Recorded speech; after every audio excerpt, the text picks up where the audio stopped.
Ayan. Good morning, good morning. Welcome back to my YouTube channel. Mga ka-bibi, mga ka-itik, mga ka-farmer, kumusta? This is me, Leo Songkit, Davao City. Guys, for today's video, i-update ko kayo sa aming farm. Aming farm na sinuplayan, of course, partner po namin dito sa pag-iitik. Dito lang po yan sa Mindanao. Okay? So, itong farm na to, ang sit up, ito yung growing area.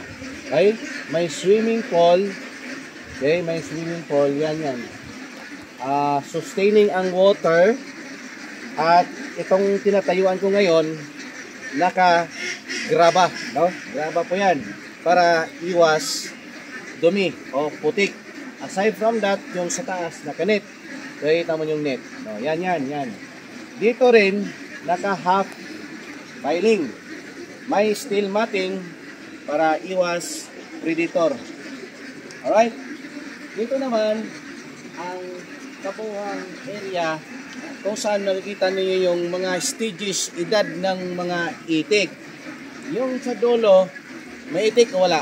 Wala na. Kasi nandun na sa 4 months old na yon, about to lay egg na po. So, ngayon, ito na side, ito po yung 3 months old na pure F1 Equippinas. As you can see guys, ang ganda, no? Ang guys, oh. Brown ang babae at itim yung lalaki. Yan, this is 3 months old. And that one is 2 months old. Yan. That's 2 months old.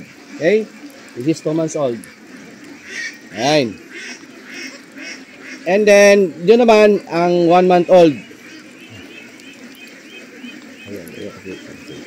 1 month old lang yan ha. Yun. Yan, ipakita mo yun. Yan. So, okay. Ang kuan ko dito, ang pinaka-point ko dito is yung infrastructure. Ang ganda po. Talagang sineryoso po. Medyo expensive, kahit expensive naman, pero sulit naman pagdating ng panahon. Okay? Yan po. Ang maganda kasi sa itik, provide mo lahat yung need. No? Gagawin nating tubig, lagyan natin ng tubig kasi ang buhay naman ng itik ay kailangan may water, sustaining water. Yan sila maliligo. So, kaya, pinagawa namin ng swimming pool. Sige. Puntahan natin yung isa. Ito, design na to guys, ang walang rampa. Dito naman, dito sa akyat. Okay. Atong tinatayuan natin ngayon, meron siyang filing dito. Ay tubig. Meron siyang kanal papunta dito. Okay. So, medyo paakyat. At sa lalim yan, 1 feet, 1 foot. Yan, ang lalim yan. Okay. Dito naman. Ito na yung draining system nila dito. Dito yung pinaka dam spout, no? Papunta mo sa malaking imbakan ng yung septic tank. Ayan naman din po. Ibang klase din yan. Plastic matting po yung sa gilid. Ay, ilan nyo yung hole po, ang swimming pool niya guys. Kung makikita nyo. Diba? So, since wala lang itik, naka 4 months na, pinapalaki dito, pagka time na may certain edad, maitatransfer na doon sa pinaka malaking kulungan. Doon sila maglilay ng itlog. Okay? So yan guys, siyempre mainit dito, yung mga kuwan sa itik mainit. So, yan po yung ating pure F1 Equippinas na nandito sa farm. Okay? So, ang ganda po ng setup. Aside from that, meron pa palang isa. Dito. Okay. Bawat pagitan, meron po siyang filing. Alam mo kung bakit? Dito po mismo, may water yan na tatagas doon. Hindi pwedeng tubig papupunta dito. Bawal po. Dito lang po siya. Itong kainuman na to, ay dyan sila Lilinisan dyan sa iinom. Mayroon po siyang clean out. Sabihin yung pag maglilinis ka, ay dito po siya tatagas doon mismo. Okay? Bawat kulungan dito guys, mayroon po siyang foot bath. Yeah. Okay. So yan, may tubig. At ang ganda. Tapos ang laki. Okay? Approximate, ang bawat fins dito is nagkakasya ng 618 female. 618 female. Ang lalaki po niyan, nasa mga 62 to 65. Kasi po, 1:10 po tayo dito, no? Yun yung tamang one in order to fertilize the egg yolk, the itlog. Okay?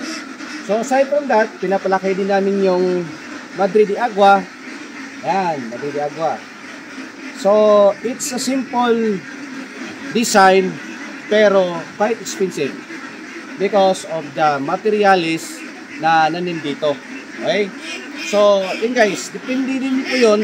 Kung kayo po magtayo ng itikan, depende po sa terrain. Depende po sa sitwasyon ng mga lupa nyo. Okay?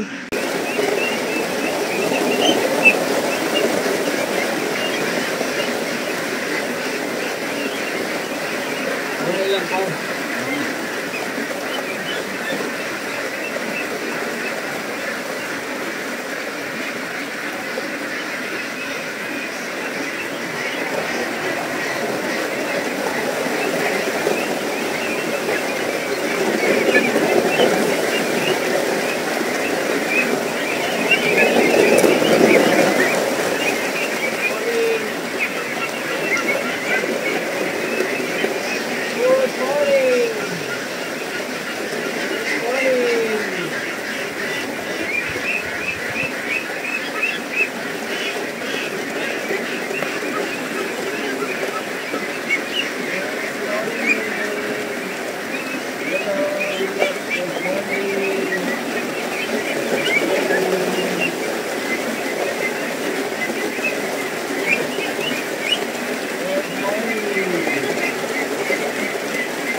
Alright, so sa na-observe ko dito, ang pinakamatakaw sa in terms of pagkain, itong 2 months old.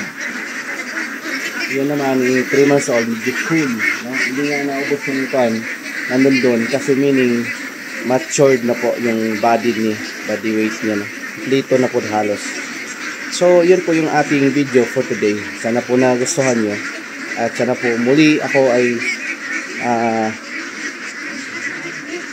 muli akong nagpapasalamat sa mga malugod nating subscriber na sa ngayon walang sawang sumusuporta sa atin ng ganahan naman tayo na magpakita ng mga kakaibang mga estilo sa pag-alaga ng itik.